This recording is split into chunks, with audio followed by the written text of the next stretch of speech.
Hello दोस्तों। तो पिछले वीडियो में हम लोग जाने थे यौगिक तक, उसके बाद जानेंगे एक नए क्वेश्चन जो आपको इसे याद रखना होगा।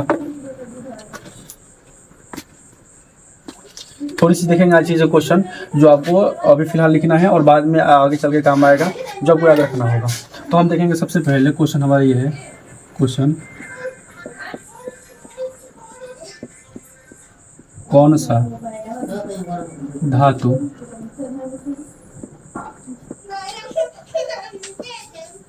किस धातु को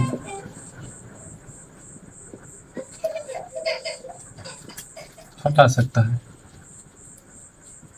कौन सा धातु किस धातु को हटा सकता है? तो हम यहाँ पर लिखेंगे सबसे पहले यानी कि जो कौन सा धातु किस धातु को हटा सकता है, यानी कि जो धातु ताकतवर होगा वही किसी को हटा सकता है। तो सबसे क्रियाशील की बात करें, क्रियाशील मतलब होता है ताकतवर, जो क्रियाशील होगा वो एक दूसरे को हटा देगा। तो हम देखेंगे कि जितने भी आवर्त सारणी में हम तत्वों की संख्या के बारे में जाना था, तो सबसे पहले आते हैं हाइड्रोजन, उसके बाद आता है हीलियम, उसके बाद आता है लिथियम। तो हाइड्रोजन भी हमारा गैस है और हीलियम भी हमारा एकाक्रिय गैस ही है। अगर हम धातु की बात करें तो लिथियम हमारा 3 नंबर पर आता है, धातु मिलता है हमें। तो हम देखेंगे यहाँ पे लिखेंगे 1 नंबर में lithium,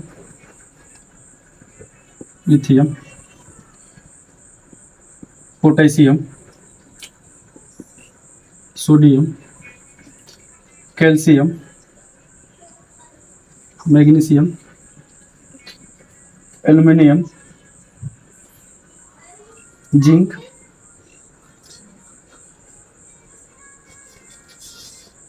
iron,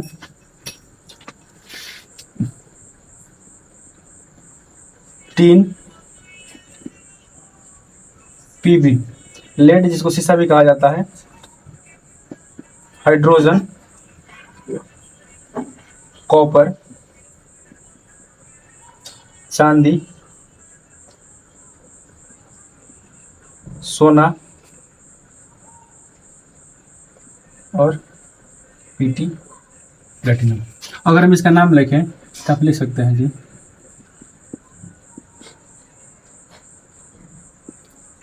lithium,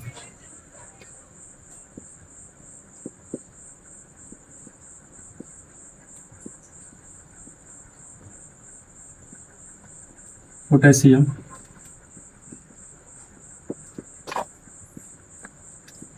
sodium,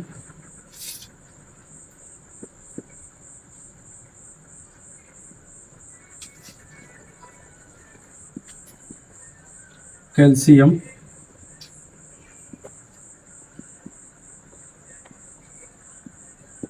magnesium,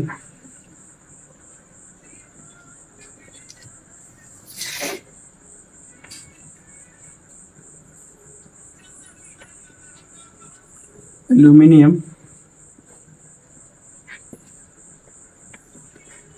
zinc,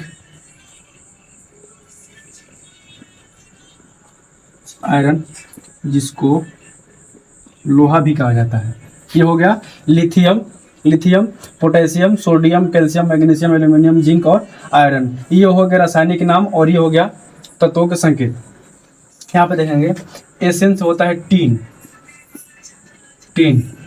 PB से होता है लेड जिसको शीशा भी कहा जाता है। ये हो गया हाइड्रोजन, ये हो गया कॉपर, ये हो गया चांदी, ये हो गया सोना, ये हो गया प्लेटिनम।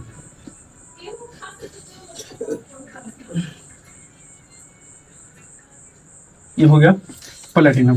यहाँ पे देखेंगे हम कि कौन सा धातु किस धातु को हटा सकता है, कौन सा धातु किस धातु को हटा सकता है। तो क्रियाशीलता की श्रेणी में हम देखेंगे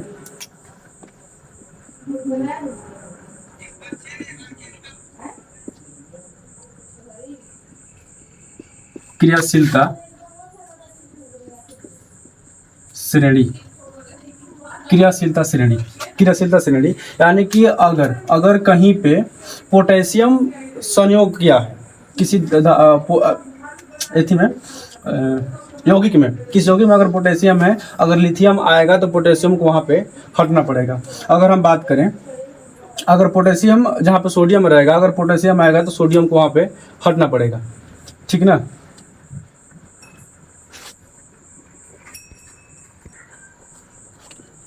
तो हम यही जान रहे हैं क्रियाशीलता की श्रेणी, मतलब कि अगर कोई धातु किसी के साथ में अपना यौगिक बनाया हुआ है, अगर इससे ताकतवर वाला कोई धातु आता है तो उसको हटना पड़ जाता है। अगर एग्जांपल में हम देखें कि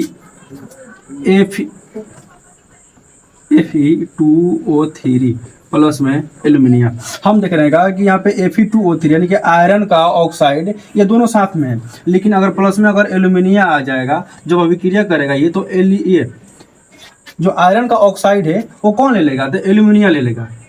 यहाँ पे कर देगा Al2O3 और प्लस में इधर में क्या बच जाएगा हमारा, Fe बन जाएगा। कहने का मतलब कि अगर हम देखें यहाँ पे क्रियाशीलता की श्रेणी में देखें तो आयरन से हमारा जो एल्यूमिनियम है ऊपर है, यानी कि एकरा से ताकतवर कौन है, एल्यूमिनियम है। जितना हम ऊपर जाएंगे वो सबसे ताकतवर होता चला जाएगा।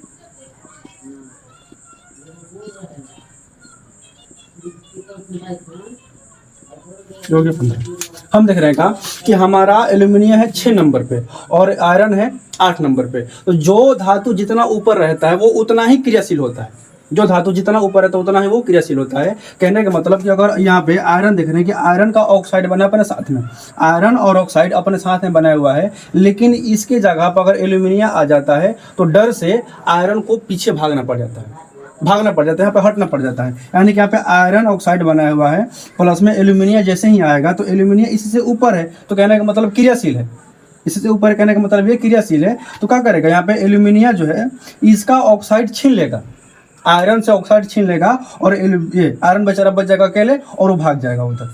उसी प्रकार से एग्जाम्पल एक और देखें, हम यहाँ पे देख रहे हैं कि एग्जाम्पल नंबर 1, एग्जाम्पल नंबर 2, यहाँ पे KOH प्लस में Na करें हम, यहाँ पे KOH प्लस में Na करें, यानी कि पोटेशियम का हाइड्रोक्साइड ये लिखे हैं यौगिक। अच्छा, यहाँ पे हम देखें, हम यही देख रहे हैं कि पोटेशियम हाइड्रोक्साइड यहाँ बना हुआ है, यानी कि पोटेशियम और प्लस में क्या आ गया, सोडियम। हम यहाँ पे देखें कि पोटेशियम ऊपर है, सॉरी यहाँ पे हमने गलत लिख दिया, यहाँ पे इसको सीधा करेंगे, यहाँ पे NaOH आगे जाएगा, NaOH की करेंगे हम, यानी कि NaOH सोडियम हाइड्रोक्साइड यहाँ पे बनाया हुआ है, लेकिन सोडियम से ऊपर क्या है हमारा, पोटेशियम। सोडियम से ऊपर क्या है, पोटेशियम। तो सोडियम से ताकतवर कौन हुआ, पोटेशियम हुआ ना। सोडियम से ताकतवर कौन हुआ, पोटेशियम हुआ। यानी कि सोडियम जिसको अपना दोस्त बना के रखा हुआ है, अगर पोटेशियम यहाँ पे अगर पोटेशियम आ जाएगा, प्लस में पोटेशियम आ जाएगा तो सोडियम को भागना पड़ेगा, क्योंकि सोडियम से पोटेशियम ताकतवर है और सोडियम का हाइड्रोक्साइड खींच लेगा कौन, पोटेशियम। यहाँ पर अभिक्रिया करने के बाद क्या बनाएगा कि OH बना देगा और प्लस में इधर में सोडियम हट जाएगा।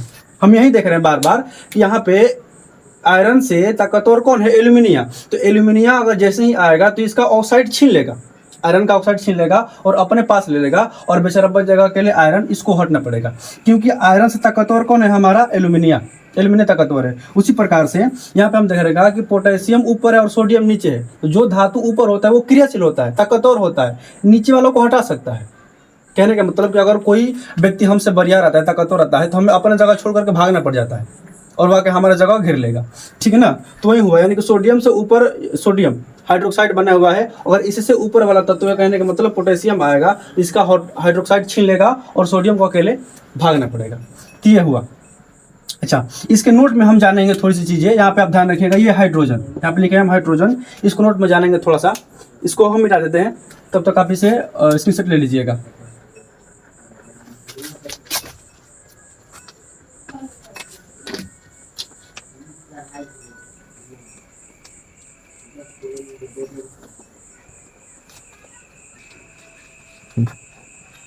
नोट में हम जानेंगे, क्या लिखा है नोट में कि हाइड्रोजन से नीचे वाला तत्व जल के साथ अभिक्रिया नहीं करता है।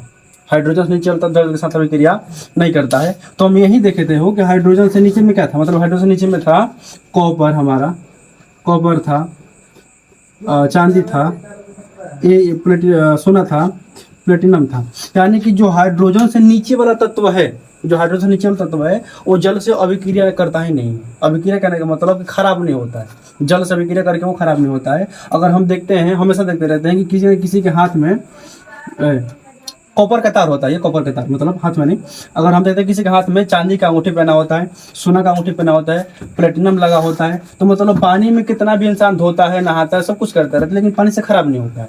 जो हाइड्रोजन से नीचे है, यह ध्यान रखिएगा, नोट नंबर 1 में लिखेगा कि हाइड्रोजन से नीचे वाला तत्व जल के साथ अभिक्रिया नहीं करता है। तो हाइड्रोजन से नीचे हमारा क्या था, कॉपर था, चांदी था, सोना था, प्लेटिनम था, ठीक है ना।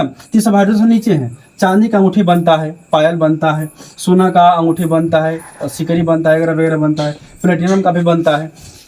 तो कोई भी व्यक्ति नहाता है, धोता है, कुछ भी करता है, ये खराब नहीं होता है। यानी कि हाइड्रोजन जो नीचे वाला तत्व है वो जल के कारण खराब नहीं होता है, ठीक है ना। तो हाइड्रोजन नीचे वाला तत्व जल के साथ अभिक्रिया नहीं करता है, यही देखें हम। अच्छा, सेकंड में क्या लिखे हैं हम कि ऊपर वाला तत्व नीचे वाले तत्व से अधिक क्रियाशील होते हैं। यानी कि जो ऊपर वाला तत्व है वो नीचे वाला से क्या है, अधिक क्रियाशील है। अधिक क्रियाशील कौन है, तो ऊपर वाला है, ठीक है ना।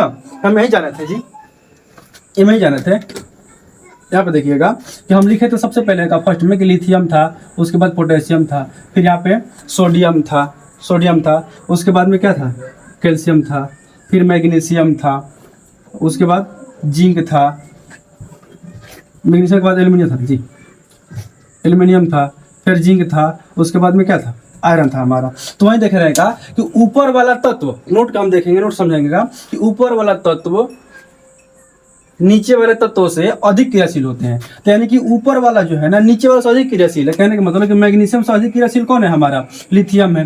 कैल्शियम से अधिक क्रियाशील कौन है, हमारा तो लिथियम है। यानी कि मैग्नीशियम से अधिक कैल्शियम हो सकता है, कैल्शियम से अधिक क्रियाशील सोडियम हो सकता है, सोडियम से अधिक क्रियाशील पोटेशियम हो सकता है, पोटेशियम से अधिक क्रियाशील लिथियम हो सकता है। उसी प्रकार से यहाँ पे हम देखेगा कि आयरन, हमारा आयरन से अधिक क्रियाशील कौन है, जिंक है। यानी कि जहाँ आयरन रहेगा अगर वहां पे जिंक आ जाए तो आयरन को हटना पड़ेगा, ठीक है ना। जहां पे आयरन रहेगा अगर वहां पे जिंक आ गया तो जिंक अधिक क्रियाशील है ना, यानी कि ताकतवर है, कमजोर है तो कमजोर होने की वजह से ये भाग जाएगा, और ताकतवर है तो वो इस जगह को घेर लेगा, इसके जगह क्या करेगा, वो घेर लेगा। तो वही हम देख रहे हैं कि ऊपर वाला तत्व नीचे वाले तत्व से अधिक क्रियाशील होते हैं।